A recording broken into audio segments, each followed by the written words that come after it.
ஒரு வாரம் கோடைகாலம் இருக்குமா, வெப்ப அலை இருக்குமா, அல்லது மான்சூன் ஸ்டார்ட் ஆயிடுமா என்ற ஐஎம்டியிலிருந்து அறிவியல் பூர்வமான சில ஆதாரங்களை கோப்புகளை கேட்டிருக்கிறோம்.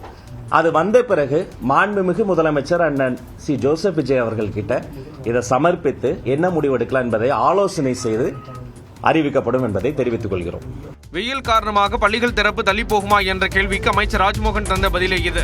ஆசிரியர் தேர்வு வாரியம் மூலம் தேர்வு செய்யப்பட்ட தையல் ஆசிரியர்களுக்கு பணி நியமன ஆணைகளை தலைமைச் செயலகத்தில் நடந்த நிகழ்ச்சியில் அமைச்சர் ராஜ்மோகன் வழங்கினார். பின்னர் செய்தியாளர்களிடம் பேசிய அவர், தமிழ்நாட்டில் இருமொழி கொள்கைதான் இருக்கும் என்று திட்டவட்டமாக கூறினார். பள்ளிகளில் காலை உணவு திட்டம் தொடரும் என்றும் அமைச்சர் உறுதிபட கூறினார். காலை உணவு, மதிய உணவு எல்லா திட்டமும் தொடரும். எங்க குழந்தைகளை பாதிக்கக்கூடிய எதுவுமே நாங்க செய்ய மாட்டோம். சொல்லப்போனா இன்னும் அதை மேம்படுத்தி சரியான பயனாளர்களுக்கு போனோம். 10 பேருக்கு அது போகுதுன்னு சொல்லி போலியா கணக்கு கட்டிட்டு உண்மையிலே 10 பேரா 5 பேரா அது எங்க போச்சு, இடைத்தரகர்கள் இருந்தாங்களா, லீக்கேஜ் எல்லாம் கண்டுபிடிச்சு சரி செய்யப்பட்டு வில் மேக் ஷூர் பள்ளிகளில் போக்சோ வழக்குகள் குறித்து அதிக அளவில் விழிப்புணர்வு ஏற்படுத்தப்படும் என்றும் அமைச்சர் ராஜ்மோகன் கூறினார்.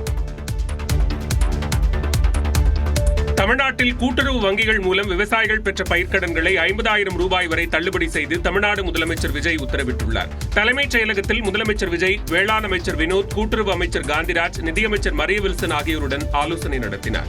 அதன் தொடர்ச்சியாக கடந்த ஆண்டு மே 1 முதல் கடந்த பிப்ரவரி 28ஆம் தேதி வரை கூட்டுறவு வங்கிகளில் விவசாயிகள் பெற்ற பயிர்க்கடனை 50,000 ரூபாய் வரை தள்ளுபடி செய்து முதலமைச்சர் உத்தரவிட்டுள்ளார். அதன்படி 50,000 ரூபாய் கடன் பெற்ற குறு விவசாயிகளின் கடன் தொகை முற்றிலும் தள்ளுபடி செய்யப்படும் என்று அறிவிக்கப்பட்டுள்ளது. சிறு விவசாயிகளுக்கு 25,000 ரூபாய் கடன் ரத்து செய்யப்படும் என அறிவிக்கப்பட்டுள்ளது. இதுவே 60,000 ரூபாய் வரை கடன் பெற்ற குறு விவசாயிகளுக்கு 40,000 ரூபாயும், சிறு விவசாயிகளுக்கு 20,000 ரூபாயும் தள்ளுபடி செய்யப்பட உள்ளது. இதேபோன்று படிப்படியாக தள்ளுபடி தொகை குறைக்கப்பட்டு 1 லட்சத்திற்கு மேல் கடன் பெற்ற அனைத்து தரப்பு விவசாயிகளுக்கு 5,000 ரூபாய் கடன் தள்ளுபடி செய்யப்படும் என அறிவிக்கப்பட்டுள்ளது. இதனால் 14,22,555 விவசாயிகள் நேரடியாக பலனடைவார்கள் என்றும் அரசுக்கு 2,044 கோடி ரூபாய் செலவு ஏற்படும் என்றும் தெரிவிக்கப்பட்டுள்ளது. எஸ்பி வேலுமணி ஆதரவு சட்டமன்ற உறுப்பினர்கள் 3 பேர் தங்களது சட்டமன்ற உறுப்பினர்கள் பதவியை ராஜினாமா செய்து தாவேகாவில் இணைந்தனர். தமிழ்நாடு சட்டமன்ற தேர்தலில் 47 தொகுதிகளில் வெற்றி பெற்ற அதிமுக 3வது இடத்திற்கு தள்ளப்பட்டது. இதனால் அக்கட்சியின் பொதுச் செயலாளர் எடப்பாடி பழனிசாமி தலைமை மீது ஏற்பட்ட அதிருப்தியில் CV சண்முகம் மற்றும் எஸ்பி வேலுமணி தலைமையில் 25 சட்டமன்ற உறுப்பினர்கள் தனி அணியாக பிரிந்தனர். மேலும் தாவேக அரசின் நம்பிக்கை கோரும் தீர்மானத்தில் எஸ்பி வேலுமணி தரப்பு 25 சட்டமன்ற உறுப்பினர்கள் தாவேகாவுக்கு ஆதரவாக வாக்களித்தனர். இதனால் கடும் அதிருப்திக்குள்ளான எடப்பாடி பழனிசாமி எஸ்பி வேலுமணி தரப்பு சட்டமன்ற உறுப்பினர்கள் உள்ளிட்டோரின் கட்சி பொறுப்புகளை பறித்தார். மேலும் எஸ்பி வேலுமணி தரப்பு சட்டமன்ற உறுப்பினர்களை தகுதி நீக்கம் செய்யக்கோரி சபாநாயகரிடம் எடப்பாடி பழனிசாமி தரப்பில் மனு அளிக்கப்பட்டது. இந்நிலையில் எஸ்பி வேலுமணி ஆதரவாளர்கள் பன்ருட்டி MLA மோகன், சங்கரன்கோவில் MLA திலீபன் ஜெய்சங்கர், ஆற்காடு சட்டமன்ற உறுப்பினர் சுகுமார், அந்தியூர் சட்டமன்ற உறுப்பினர் ஹரிபாஸ்கர், காங்கேயம் சட்டமன்ற உறுப்பினர் நடராஜன் ஆகியோர் எடப்பாடி பழனிசாமியை சந்தித்து தங்களது ஆதரவை தெரிவித்தனர். அதே நேரம் எஸ்பி வேலுமணி தரப்பைச் சேர்ந்தவர்களும் சட்டப்பேரவையில் தாவேகாவிற்கு ஆதரவளித்தவர்களுமான மதுராந்தகம் சட்டமன்ற உறுப்பினர் மரகதம் குமரவேல், பெருந்துறை சட்டமன்ற உறுப்பினர் ஜெயக்குமார், தாராபுரம் சட்டமன்ற உறுப்பினர் சத்யபாமா ஆகியோர் தங்களது பதவிகளை ராஜினாமா செய்தனர். தலைமைச் செயலகத்தில் சபாநாயகர் JCD பிரபாகரை சந்தித்து 3 பேரும் தங்களது ராஜினாமா கடிதங்களை வழங்கினர்.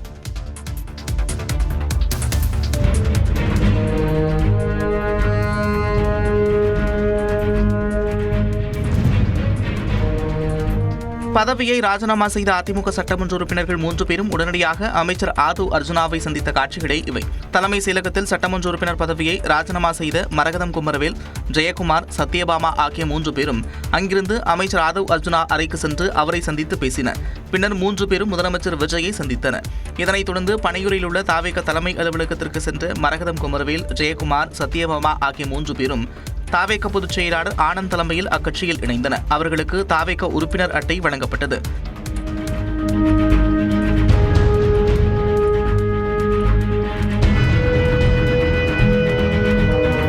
ஏற்கனவே எஸ்பி வேலுமணி ஆதரவு சட்டமன்ற உறுப்பினர்கள் 5 பேர் எடப்பாடி பழனிசாமிக்கு ஆதரவு தெரிவித்த நிலையில் தற்போது 3 பேர் ராஜினாமா செய்து தாவேகாவில் இணைந்ததால் எஸ்பி வேலுமணி ஆதரவு MLAக்களின் எண்ணிக்கை 25லிருந்து 17ஆக குறைந்துள்ளது. அதேபோல அதிமுக சட்டமன்ற உறுப்பினர்களின் எண்ணிக்கை 47லிருந்து 44ஆக குறைந்துள்ளது. தொகுதி மக்களின் உணர்வுகளை பிரதிபலிக்கும் வகையிலேயே முடிவெடுத்திருப்பதாக தாவேகாவில் இணைந்த அதிமுக முன்னாள் சட்டமன்ற உறுப்பினர்கள் தெரிவித்துள்ளனர். தாவேகாவில் இணைந்தது குறித்து அதிமுக முன்னாள் சட்டமன்ற உறுப்பினர்கள் மரகதம் குமரவேல், சத்யபாமா, ஜெயக்குமார் ஆகியோர் கூட்டாக செய்தியாளர்களை சந்தித்தனர். அப்போது பேசிய மரகதம் குமரவேல், திமுகவுடன் இணைந்து அதிமுக ஆட்சி அமைப்பதை விரும்பாததால் தாவேக அரசுக்கு ஆதரவு என்ற நிலைப்பாட்டை எடுத்ததாக கூறினார். தொடர்ந்து பேசிய அவர், தொகுதி மக்களின் உணர்வுகளை பிரதிபலிக்கும் வகையிலேயே முடிவெடுத்திருப்பதாக தெரிவித்தார். கடந்த 5 வருட காலமாக எந்த ஒரு மக்கள் எங்கள் மீது நம்பிக்கை வைத்து வாக்களித்து வெற்றி பெற வைத்தாங்க. ஆனால் எங்களால் அவருடைய கோரிக்கைகள் நிறைவேற்ற முடியவில்லை. அதிகார அளவிலும் திராவிட முன்னேற்ற கழகம் ஆட்சியில் இருந்தார்கள். இந்த முறையும் நாங்கள் எதிர்க்கட்சியாக செயல்பட முடியாது. இந்நிலையில் இடைத்தேர்தலில் அதே தொகுதிகளில் போட்டியிடுவீர்களா என்ற செய்தியாளர்களின் கேள்விக்கு மூவரும் பதிலளிக்காமல் சென்றனர். அதிமுகவிலிருந்து சட்டமன்ற உறுப்பினர் பதவியை ராஜினாமா செய்வதாக 3 பேரும் சொந்த கையெழுத்தின் மூலம் கடிதம் எழுதி கொடுத்ததால் அதை ஏற்றதாக சபாநாயகர் ஜே.சி.டி. பிரபாகர் தெரிவித்துள்ளார். தலைமைச் செயலகத்தில் செய்தியாளர்களை சந்தித்த அவர், சட்டப்பேரவை விதிகளின்படி கடிதம் உள்ளதால் ஏற்கப்பட்டதாக கூறினார். ஒரு உறுப்பினர் பதவி விலகல் கடிதத்தை கொடுக்கிற போது அவர் காரணம் சொல்ல தேவையில்லை. இன்று முதல் இப்பொறுப்பிலிருந்து விலகிக் கொள்கிறேன் என்கின்ற அந்த வாசகங்கள் இருந்தால் போது விதிகள் உட்பட அதை ஏற்றுக்கொண்டிருக்கிறேன். கொறடா தொடர்பாக அதிமுகவின் இருதரப்பு வழங்கிய கடிதங்கள் ஆய்வில் இருப்பதாகவும் அவர் கூறினார். எல்லா மனுக்களும் என்னுடைய பரிசீலனையில் உள்ளது. உரிய நேரத்தில் விதிகளின்படி நடவடிக்கை எடுத்து அறிவிப்பேன். எஸ்.பி. வேலுமணி தரப்பு சட்டமன்ற உறுப்பினர்கள் ராஜினாமா செய்ததால் கொறடா விவகாரத்தில் எடப்பாடி பழனிசாமி தரப்புக்கு பலம் கூடியிருப்பது குறிப்பிடத்தக்கது. தாவேக அரசில் குதிரை வேகத்தில் குதிரை பேரம் நடப்பதாக முன்னாள் முதலமைச்சரும் திமுக தலைவருமான மு.க. ஸ்டாலின் கடுமையாக விமர்சித்துள்ளார். அதிமுக உறுப்பினர்கள் சிலரை பதவி விலகச் செய்து அவர்களை தலைமைச் செயலகத்திலேயே வைத்து தங்கள் கட்சியில் இணைத்துள்ளதாக குற்றம் சாட்டியுள்ளார். தன்னை தூய சக்தி என்று சுய தம்பட்டம் அடித்துக் கொண்டவர்கள் துயர சக்தியாக அம்பலப்பட்டு போயிருப்பதாக சாடியுள்ள மு.க. ஸ்டாலின், இந்த கன்றாவி காட்சிகளை பார்க்கவா மக்கள் வாக்களித்தார்கள் என்று கேள்வி எழுப்பியுள்ளார். தற்போது நடக்கும் கூத்துக்களை அமைச்சரவையில் அமர்ந்து ரசித்துக் கொண்டிருக்கும் காங்கிரசின் போலி பாஜக எதிர்ப்பும் இதன் மூலம் வெளிப்பட்டு விட்டதாக விமர்சித்துள்ளார். இதேபோன்று தமிழ்நாட்டில் கீழ்த்தரமான குதிரை பேர கலாச்சாரத்தை தாவேக அறிமுகம் செய்திருப்பதாக அதிமுக பொதுச் செயலாளர் எடப்பாடி பழனிசாமி குற்றம் சாட்டியுள்ளார். 126 தொகுதி மக்கள் தனக்கு எதிராக வாக்களித்துள்ளார்கள் என்பதை உணராமல் பொய்க்கால் குதிரை ஆட்சியை காப்பாற்ற தகிடத்த அரசியலில் விஜய் ஈடுபட்டு வருவதாகவும் விமர்சித்துள்ளார். அதிமுகவின் உண்மை தொண்டர்களின் உழைப்பால் வென்ற 3 சட்டமன்ற உறுப்பினர்களிடம் சோஃபாவோடு போய் புஷ்பா பட பாணியில் ஆதரவு திரட்டி உள்ளதாகவும் கடுமையாக சாடியுள்ளார். கோட்டையின் கீழ்த்தளத்தில் உள்ள சபாநாயகர் அறையில் 3 அதிமுக எம்எல்ஏக்களிடம் ராஜினாமா கடிதத்தை பெற்றுக்கொண்டு அடுத்த 10 நிமிடத்தில் முதல் மாடியில் உள்ள தாவேக அமைச்சரின் அறையிலேயே அவர்களுக்கு கட்சி உறுப்பினர் அட்டை வழங்கப்பட்டிருப்பதாகவும் குறிப்பிட்டுள்ளார். திமுகவில் ஓ பன்னீர்செல்வம் இணைந்தது குதிரை பேரம் இல்லையா என்று திமுக தலைவர் மு.க. ஸ்டாலினுக்கு அமைச்சர் ஆதவ் அர்ஜுனா கேள்வி எழுப்பியுள்ளார். அதிமுக சட்டமன்ற உறுப்பினர்கள் ராஜினாமா செய்த பிறகு தாவேகாவில் இணைந்தது குறித்து விளக்கமளித்த அமைச்சர் ஆதவ் அர்ஜுனா, அதிமுக தலைமை மீது நம்பிக்கை இழந்த அக்கட்சி தொண்டர்கள் தாவேகாவில் இணைந்ததாக தெரிவித்தார். மேலும் குதிரை பேரம் என்ற திமுக தலைவர் மு.க. ஸ்டாலின் குற்றச்சாட்டிற்கும் பதிலளித்த அவர், தோல்விக்கான காரணம் தெரியாமல் பொறாமையில் பேசுவதாக கூறினார். திரு பன்னீர்செல்வம் ஓபிஎஸ் முன்னாள் முதலமைச்சராக இருந்தவர், அவர் ரிசைன் பண்ணிட்டு மு.க. ஸ்டாலின் முன்பு சேரும் பொழுதோ, வைத்திலிங்கம் அவர்கள் சேரும் போதோ அவர் என்ன குதிரை பேரம் நடத்தினாரு ஓபன் பண்ணட்டும். இந்நிலையில் தாவேக குதிரை பேரம் செய்ய வேண்டிய அவசியம் இல்லை என்று அமைச்சர் நிர்மல்குமார் தெரிவித்தார். எந்த விதத்திலும் குதிரை பேரமோ எதுவும் செய்ய வேண்டிய அவசியமே கிடையாது. 100% மக்கள் எங்கள் மீது நம்பிக்கை வைத்து இந்த நேரத்தில் தேர்தல் வைத்தாலும் 200க்கும் மேற்பட்ட தொகுதியில் மக்கள் எங்களை வெற்றி பெற வைப்பார்கள். அதில் எந்த மாற்றுகள் இல்லை.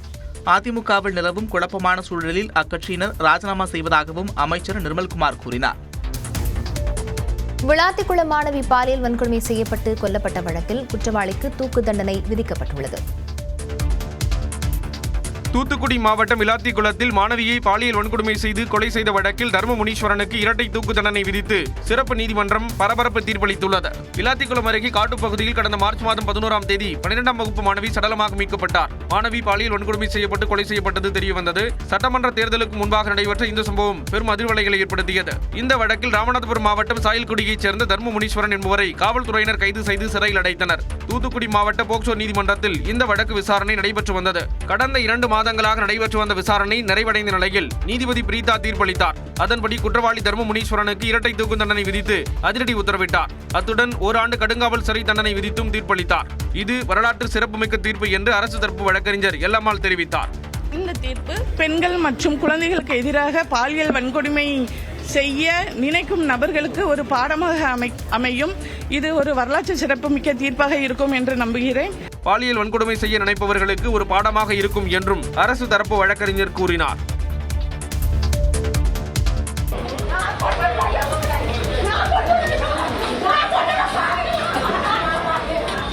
விளாத்திக்குளம் மாணவி கொலை வழக்கில் இரட்டை மரண தண்டனை விதிப்பதற்கு முன்பாக குற்றவாளி தர்ம முனீஸ்வரனை தானே கொன்று விடுவதாக அவரது தாய் கதறிய காட்சிகளே இவை. +2 மாணவியை பாலியல் வன்கொடுமை செய்து கொன்ற வழக்கில் தர்ம முனீஸ்வரனுக்கு நீதிமன்றம் இரட்டை மரண தண்டனை வழங்கியதை கொலை செய்யப்பட்ட மாணவியின் தந்தை வரவேற்றுள்ளார். போலீஸ் துறையும் கவர்மெண்ட்டும் நல்ல விரைந்து செயல்படுத்தியதுனால கிட்டத்தட்ட 1 மாதத்துக்கு உள்ள விசாரணை ஆரம்பித்து 1 மாதத்துக்கு உள்ளே தீர்ப்பு கிடைச்சிருக்கு. போராடினதுக்கு வெற்றி கிடைச்சிருக்கு. இது நாள் வரைக்கும் அதான் காத்திருந்தோம். நாங்கள் போராடினதுக்கு வெற்றி கிடைச்சிருக்கு. மாணவி கொலை வழக்கை விரைவாக விசாரித்து தீர்ப்பு வழங்கப்பட்டிருப்பதற்கு அவரது சொந்த கிராம மக்கள் வரவேற்பு தெரிவித்துள்ளனர். தீர்ப்பு சரியான நல்ல தீர்ப்பு. அவனுக்கு நல்ல, இந்த மாதிரி செய்கிற எல்லாருக்குமே நல்ல தீர்ப்பு தான். இனிமேல் செய்கிற ஆளுகளுக்கும் இதே மாதிரி தீர்ப்பு தான் வரணும். இந்நிலையில் இந்த வழக்கில் 71 சாட்சிகளிடம் விசாரணை நடத்தப்பட்டு துரிதமாக விசாரித்து தர்ம முனீஸ்வரன் என்ற குற்றவாளிக்கு இரட்டை தூக்கு தண்டனை வழங்கப்பட்டுள்ளதாக முதலமைச்சர் விஜய் வரவேற்பு தெரிவித்துள்ளார். இந்த கொடூர சம்பவம் நடைபெற்று 3 மாதங்களுக்குள் மிக துரிதமாக நீதி வழங்கப்பட்டிருப்பதாகவும் பெண்கள் மற்றும் குழந்தைகள் பாதுகாப்பினை உறுதி செய்திடும் அரசு நடவடிக்கைகளுக்கு உற்ற துணையாக வழங்கப்பட்டுள்ள இந்த தீர்ப்பு வரவேற்கத்தக்கது என்றும் விஜய் தெரிவித்துள்ளார். தமிழ்நாட்டில் புதிய தமிழ் திரைப்படங்கள் வெளியாகும் முதல் ஒரு வாரத்திற்கு தினசரி 5 காட்சிகள் திரையிட திரையரங்குகளுக்கு அனுமதி வழங்கி முதலமைச்சர் விஜய் உத்தரவிட்டுள்ளார். இது தொடர்பாக வெளியிடப்பட்டுள்ள செய்திக்குறிப்பில் கடந்த 16ஆம் தேதி திரைப்படத்துறையைச் சார்ந்த முக்கிய பிரமுகர்கள் முதலமைச்சர் ஜோசப் விஜயை நேரில் சந்தித்து பல்வேறு கோரிக்கைகளை முன்வைத்ததாக தெரிவிக்கப்பட்டுள்ளது. அதில் திரையரங்குகளில் அனைத்து திரைப்படங்களுக்கும் நாளொன்றுக்கு 5 காட்சிகள் திரையிட அனுமதி வழங்க வேண்டும் என்பது முதன்மையான கோரிக்கையாக இருந்ததாக குறிப்பிடப்பட்டுள்ளது. 1957ஆம் ஆண்டு தமிழ்நாடு திரையரங்குகள் ஒழுங்குமுறை விதியின் கீழ் வழங்கப்படும் சி படிவ உரிம நிபந்தனை 14A படி 4 காட்சிகள் மட்டுமே திரையிட அனுமதி வழங்கப்பட்டு வந்ததாக கூறப்பட்டுள்ளது. இந்நிலையில் தமிழ்நாட்டில் புதிதாக வெளியிடப்படும் தமிழ் திரைப்படங்களுக்கு படம் ரிலீஸ் ஆன நாளிலிருந்து முதல் 7 நாட்களுக்கு தினசரி 5 காட்சிகள் திரையிட அனுமதி அளித்து முதலமைச்சர் விஜய் உத்தரவிட்டுள்ளார். உள்ளூர் பண்டிகை நாட்கள், பொது விடுமுறை நாட்கள் மட்டுமின்றி இனிவரும் காலங்களில் அனைத்து சனிக்கிழமை மற்றும் ஞாயிற்றுக்கிழமைகளிலும் தினசரி 5 காட்சிகள் திரையிடலாம் என்றும் அறிவிக்கப்பட்டுள்ளது. புதிய சலுகைகளின்படி 5 காட்சிகள் திரையிடுவதற்கு அரசுக்கோ மாவட்ட ஆட்சியரிடமோ உரிமம் வழங்கும் அலுவலர்களுக்கோ தனியாக விண்ணப்பித்து அனுமதி பெற தேவையில்லை என்றும் தெரிவிக்கப்பட்டுள்ளது.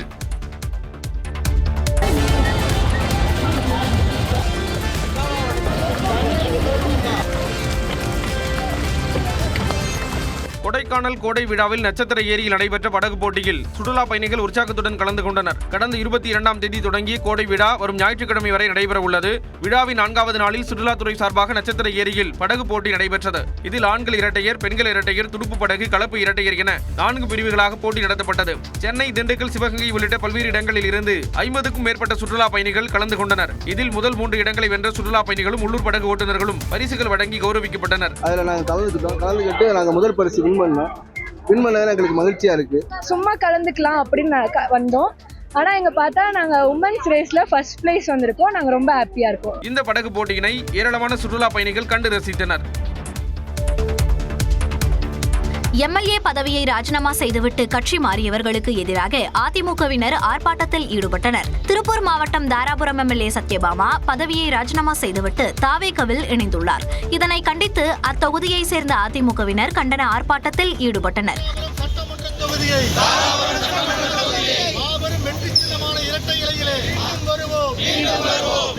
அதேபோல மதுராந்தகம் எம்எல்ஏ பதவியை ராஜினாமா செய்த மரகதம் குமரவேலுக்கு எதிராக போராட்டம் நடைபெற்றது. காஞ்சிபுரம் கிழக்கு அதிமுக மாவட்ட செயலாளர் ஆறுமுகம் தலைமையிலான அதிமுகவினர் கண்டன முழக்கங்கள் எழுப்பினர்.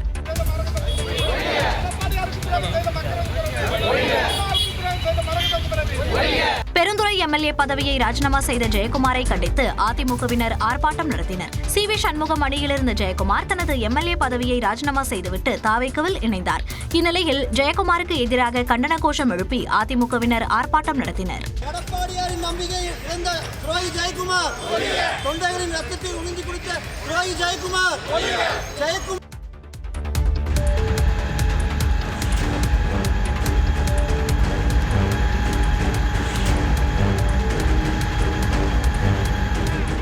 சென்னை மணலியில் உள்ள எண்ணெய் ஆலையில் கொழுந்துவிட்டு எரிந்த இந்த தீ சுமார் 16 மணி நேரம் போராடி அணைக்கப்பட்டது.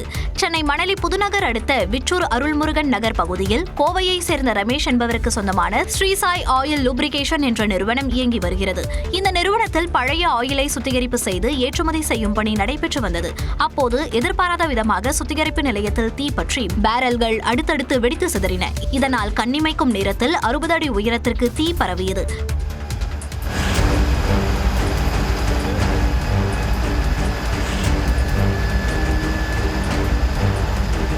தகவலறிந்து சென்ற 50க்கும் மேற்பட்ட தீயணைப்பு வீரர்கள் விடிய போராடி சுமார் 16 மணி நேரத்திற்கு பிறகு தீயை கட்டுக்குள் கொண்டு வந்தனர். 6 மாதங்களுக்கு முன்பு சட்டவிரோதமாக இயங்கியதாக கூறி சீல் வைக்கப்பட்ட இந்த ஆலை கடந்த 1 வாரமாக செயல்பட்டு வருவதாக தெரிகிறது. இந்நிலையில் தீ விபத்திற்கான காரணம் குறித்து காவல்துறையினர் விசாரித்து வருகின்றனர்.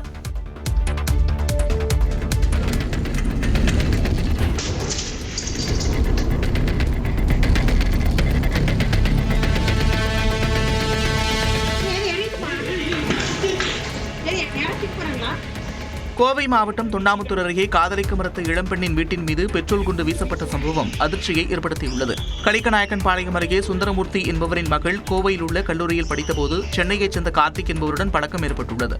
கார்த்திக் மீது காவல் நிலையங்களில் பல்வேறு வழக்குகள் இருப்பது தெரியவர அவருடனான நட்பை இளம்பெண் துண்டித்ததாக தெரிகிறது. இதனால் ஆத்திரமடைந்த கார்த்திக் தொடர்ந்து அந்த பெண்ணிற்கு தொல்லை கொடுத்து வந்ததாக கூறப்படுகிறது. இந்நிலையில் ஞாயிற்றுக்கிழமை மாலை தனது நண்பர்களுடன் 2 இருசக்கர வாகனங்களில் சென்று இளம்பெண்ணின் தந்தையை தகாத வார்த்தைகளால் திட்டி மிரட்டல் விடுத்துள்ளார்.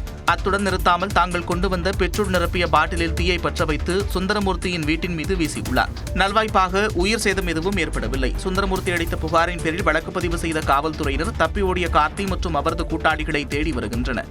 இதனிடையே பெட்ரோல் பங்குக்கு சென்று கார்த்திக் பெட்ரோல் வாங்கி செல்லும் காட்சிகளும் பெட்ரோல் குண்டு வீசப்பட்ட சிசிடிவி காட்சிகளும் வெளியாகியுள்ளது.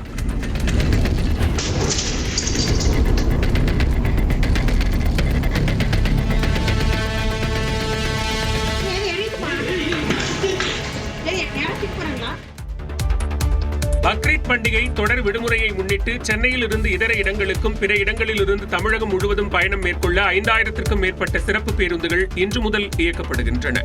சென்னை கிளாம்பாக்கத்திலிருந்து திருச்சி, கும்பகோணம், மதுரை, நெல்லை, நாகர்கோவில், கன்னியாகுமரி, தூத்துக்குடி, கோவை, சேலம் உள்ளிட்ட இடங்களுக்கு இன்று 475 பேருந்துகளும் நாளை 845 பேருந்துகளும் இயக்கப்படுவதாக தெரிவிக்கப்பட்டுள்ளது. வரும் வியாழன், வெள்ளி மற்றும் சனிக்கிழமை ஆகிய நாட்களில் நாள்தோறும் 455 பேருந்துகளும் சென்னை, கோயம்பேட்டிலிருந்து திருவண்ணாமலை, நாகை, வேளாங்கண்ணி, ஓசூர், பெங்களூரு ஆகிய இடங்களுக்கு இன்று 80 பேருந்துகளும் நாளை முதல் 30ஆம் தேதி வரை நாள்தோறும் 170 பேருந்துகளும் இயக்க திட்டமிடப்பட்டுள்ளதாக அரசு விரைவு போக்குவரத்து கழகம் தெரிவித்துள்ளது. மாதவரத்திலிருந்து இன்று 35 பேருந்துகளும் நாளை முதல் 30ஆம் தேதி வரை நாள்தோறும் 60 பேருந்துகள் இயக்கப்படும் என்றும் பெங்களூரு, திருப்பூர், ஈரோடு, கோவை ஆகிய இடங்களிலிருந்து பல்வேறு இடங்களுக்கும் 300 சிறப்பு பேருந்துகள் இயக்க திட்டமிடப்பட்டுள்ளதாகவும் தெரிவிக்கப்பட்டுள்ளது. ஞாயிறன்று சொந்த ஊர்களிலிருந்து சென்னை மற்றும் பெங்களூரு திரும்ப ஏதுவாக 1085 சிறப்பு பேருந்துகள் இயக்கப்படும் எனவும் அரசு விரைவு போக்குவரத்து கழகம் அறிவித்துள்ளது. தமிழ்நாட்டின் பல பகுதிகளில் வெப்பம் கொளுத்தும் நிலையில் உள்தமிழக பகுதிகளில் மழை பெய்து வருகிறது. தமிழ்நாட்டில் கடந்த சில நாட்களாக வெயிலின் தாக்கம் கடுமையாக இருந்து வந்த நிலையில் பல்வேறு மாவட்டங்களில் பரவலாக பெய்த கனமழை பொதுமக்களுக்கு பெரும் ஆறுதலை தந்துள்ளது. தமிழ்நாட்டில் அதிகபட்சமாக வேலூரில் 108 டிகிரி ஃபாரனைட் அளவிற்கு வெப்பம் கொளுத்தியது. அதற்கடுத்தபடியாக திருவள்ளூர் மாவட்டம் திருத்தணியில் 106 டிகிரி ஃபாரனைட்டும், சென்னை மீனம்பாக்கத்தில் 106 டிகிரி ஃபாரனைட்டும் வெப்பம் பதிவானது. சென்னை நுங்கம்பாக்கம், மதுரையில் 104 டிகிரி ஃபாரனைட்டுக்கு வெயில் வாட்டி வதைத்தது. கரூர், பரமத்தி, மதுரை விமான நிலையம், பாளையங்கோட்டை, தஞ்சையில் 100 டிகிரி ஃபாரனைட்டுக்கு மேல் வெப்பம் பதிவானது. வேலூரில் காலை முதலே வெயிலின் தாக்கம் உச்சமாக இருந்த நிலையில் மாலை நேரத்தில் திடீரென வானில் கருமேகங்கள் சூழ்ந்து மழை கொட்டியது. வேலூர் நகரம், சத்துவாச்சாரை, காட்பாடி, வள்ளிமலை, புன்னை உள்ளிட்ட இடங்களில் வெப்பம் குறைந்து குளிர்ச்சி நிலவியது. பலத்த காற்றால் சித்தூர், தூத்துக்குடி நெடுஞ்சாலையில் பல இடங்களில் மரங்கள் வேரோடு சாய்ந்து விழுந்தன. இதேபோல ஆரணி மற்றும் சுற்றுவட்டாரங்களான அம்மாபாளையம், புதுப்பாளையம், கொங்கராம்பட்டியில் கருமேகங்கள் சூழ்ந்து 1 மணி நேரத்திற்கும் மேலாக காற்றுடன் கனமழை பெய்தது.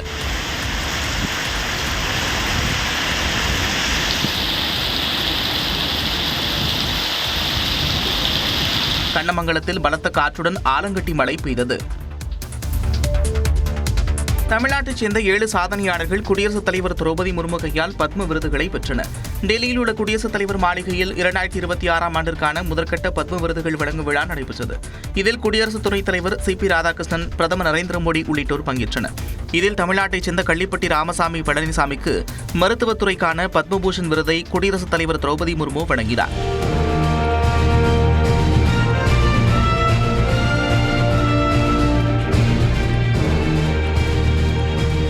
பொது சேவைக்காக ஓய்வு பெற்ற IPS அதிகாரி விஜயகுமாருக்கும், இலக்கியம் மற்றும் கல்வித்துறைக்காக எழுத்தாளர் சிவசங்கரிக்கும் பத்ம விருதுகள் வழங்கப்பட்டன.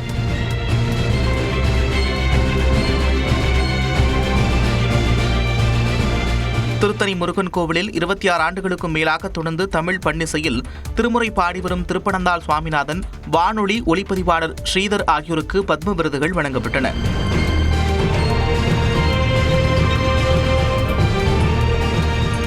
மருத்துவத்துறையைச் சேர்ந்த HV ஹண்டே, மறைந்த நீலகிரியைச் சேர்ந்த புகழ்பெற்ற ஆலுகுறும்பா பழங்குடியின ஓவியர் கிருஷ்ணா கிருஷ்ணனுக்கு பதிலாக அவரது மனைவியும் பத்ம விருதுகளை பெற்றனர்.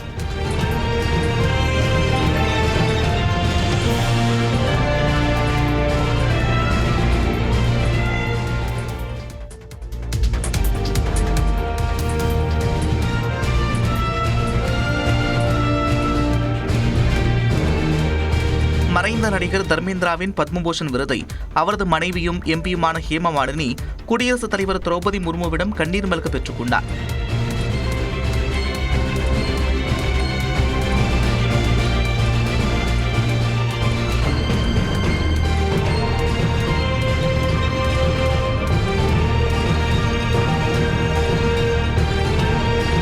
இந்த ஆண்டிற்கு அறிவிக்கப்பட்ட மொத்தம் 131 பத்ம விருதுகளில் முதற்கட்டமாக 2 பத்ம விபூஷன், 6 பத்மபூஷன் மற்றும் 58 பத்மஸ்ரீ விருதுகள் குடியரசுத் தலைவர் மாளிகையில் நடந்த நிகழ்ச்சியில் வழங்கப்பட்டன. இதில் நாட்டின் புகழ்பெற்ற ஹிந்துஸ்தானி கிளாசிக்கல் வயலின் கலைஞர் செல்வி N. ராஜம், இந்திய மகளிர் கிரிக்கெட் அணி கேப்டன் ஹர்மன்பிரீத் கவுர் ஆகியோர் பத்மஸ்ரீ விருது பெற்றனர்.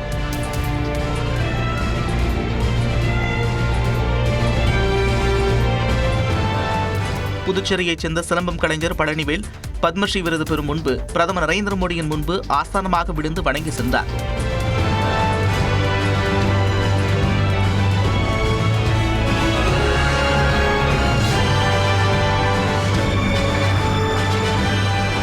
பாரம்பரிய தற்காப்பு கலைத்துறையில் ஆற்றிய பங்களிப்பிற்காக அவருக்கு பத்மஸ்ரீ விருது வழங்கப்பட்டது.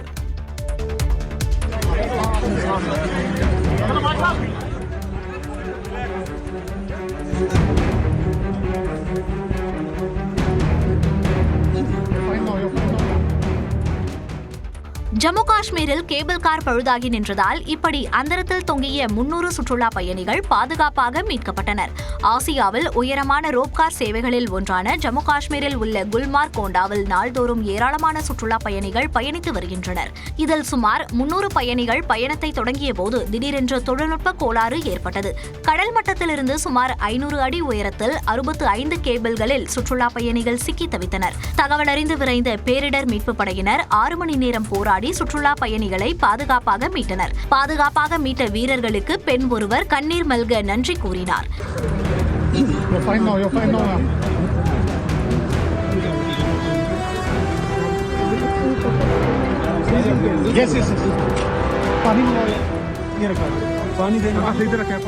சவாலான பணியை வெற்றிகரமாக செய்து முடித்த பேரிடர் மீட்பு படையினருக்கு பாராட்டுகள் என்று மத்திய உள்துறை அமைச்சர் அமித்ஷா தனது எக்ஸ் பக்கத்தில் பதிவிட்டுள்ளார். கர்நாடக முதலமைச்சராக DK சிவகுமார் அறிவிக்கப்பட வாய்ப்பிருப்பதாக தகவல் வெளியாகியுள்ளது. கர்நாடகாவில் கடந்த 2023ஆம் ஆண்டு சட்டப்பேரவை தேர்தலில் வெற்றி பெற்ற காங்கிரஸ் ஆட்சி அமைத்தது. அப்போது சித்தராமையா, DK சிவகுமார் இடையே முதலமைச்சராவதற்கு கடுமையான போட்டி நிலவியது. இறுதியில் சித்தராமையா முதலமைச்சரானதை அடுத்து இருவருக்கும் இடையே பனிப்போர் நிலவி வருகிறது. இந்நிலையில் DK சிவகுமாரை அடுத்த 2.5 ஆண்டுகளுக்கு முதலமைச்சராக்க வேண்டும் என்று அவரது ஆதரவாளர்கள் போர்க்கொடி தூக்கியுள்ளனர். அதே நேரம் தான் முதலமைச்சர் என்று சித்தராமையா பிடிவாதமாக இருந்து வருகிறார். இந்த சூழலில் சித்தராமையா, சிவகுமார் ஆகியோரை டெல்லி வருமாறு கட்சித் தலைமை அழைப்பு விடுத்தது. இதனையடுத்து அமைச்சர்கள் பரமேஸ்வரா, மாதேவப்பா மற்றும் ஜார்ஜ் ஆகியோர் புடைசூழ சித்தராமையா டெல்லிக்கு சென்றார். அமைச்சர் சதீஷ் ஜார்கிஹோலி தனியாக டெல்லி சென்றுள்ளார். மறுபுறம் டெல்லி சென்ற சிவகுமாரிடம் நீங்கள் தான் அடுத்த முதலமைச்சரா என்ற செய்தியாளர்களின் கேள்விக்கு அவர் பதிலளிக்காமல் சென்றார்.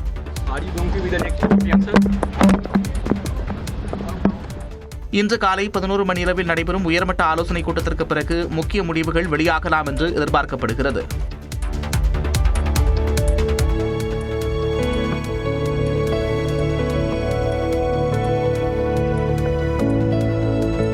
அமெரிக்க வெளியுறவு அமைச்சர் மார்கோ ரூபியோ தனது மனைவியுடன் தாஜ்மஹாலின் அழகை கண்டு ரசித்த காட்சிகள் தான் இவை. 4 நாள் பயணமாக இந்தியா வந்துள்ள மார்கோ ரூபியோ ஆக்ராவில் உள்ள உலக புகழ்பெற்ற தாஜ்மஹாலுக்கு தனது மனைவி ஜெனட் டூஸ்டெபிஸ் ரூபியோவுடன் வருகை தந்தார். மார்கோ ரூபியோ மற்றும் அவரது மனைவி ஜெனட் ஆகிய இருவரும் தாஜ்மஹாலில் சுமார் 1.5 மணி நேரம் செலவழித்து அதன் அழகை ரசித்து புகைப்படங்கள் எடுத்துக் கொண்டனர். இந்தியாவிற்கான அமெரிக்க தூதர் செர்ஜியோ கோர் மார்கோ தம்பதி உடன் இருந்தனர். வருகையாளர் புத்தகத்தில் தாஜ்மஹாலை உலகின் உண்மையான பொக்கிஷங்களில் ஒன்று என்று மார்கோ ரூபியோ நிகழ்ச்சியுடன் குறிப்பிட்டுள்ளார். விஜயை பார்த்து கொஞ்சம் பொறாமையாக இருப்பதாக நடிகரும் ஆந்திர துணை முதலமைச்சருமான பவன் கல்யாண் தெரிவித்துள்ளார். தமிழ் திரையுலகின் முன்னணி நடிகராக வலம் வந்த முதலமைச்சர் விஜய் கட்சி தொடங்கி முதல் தேர்தலிலேயே ஆட்சியை பிடித்துள்ளார். இதை குறிப்பிட்டு கட்சி நிர்வாகிகள் மத்தியில் உரையாற்றிய ஆந்திர துணை முதலமைச்சர் பவன் கல்யாண் விஜயை புகழ்ந்தும் வியப்புடனும் பேசினார். தமிழ்நாட்டில் மிக எளிதாக ஆட்சிக்கு வந்து விடுகிறார்கள் என விஜயின் பெயரை குறிப்பிடாமல் பேசிய அவர் தனது பொது வாழ்வில் 15 ஆண்டுகளாக அரசியல் செய்தும் அதுபோன்ற வெற்றியை பெற முடியவில்லை என நகைச்சுவை கலந்த ஆதங்கத்தை வெளிப்படுத்தினார். తమిళ్ పాలిటిక్స్ చూస్తున్నా ఈ మధ్యన వాళ్ళు ఎంత సుఖంగా చేశారా పాలిటిక్స్, ఎంత సుఖంగా చేశారు, నాకు అసూయ కలిగేంత సుఖంగా చేశారు. నేను 10 అలాగే కటౌట్లు హలోగ్రామ్స్ పెట్టుకుంటే బాగుంది, అలాగే చక్కగా సీఎంలు అయిపోయారు. నన్ను 15 సంవత్సరాలు రోడ్డు మీద దేకిచ్చినా కానీ 2019 சட்டப்பேரவைத் தேர்தலில் விஜய் போன்று 2 தொகுதிகளில் போட்டியிட்ட பவன் கல்யாண் 2 தொகுதிகளிலும் தோல்வியை தழுவினார். அவரது கட்சி ஒரு தொகுதியில் மட்டும் வெற்றி பெற்றது. இதையடுத்து 2024 தேர்தலில் சந்திரபாபு நாயுடுவின் தெலுங்கு தேசம் கட்சியுடன் கூட்டணி அமைத்த பவன் கல்யாண் தற்போது துணை முதலமைச்சராக உள்ளார்.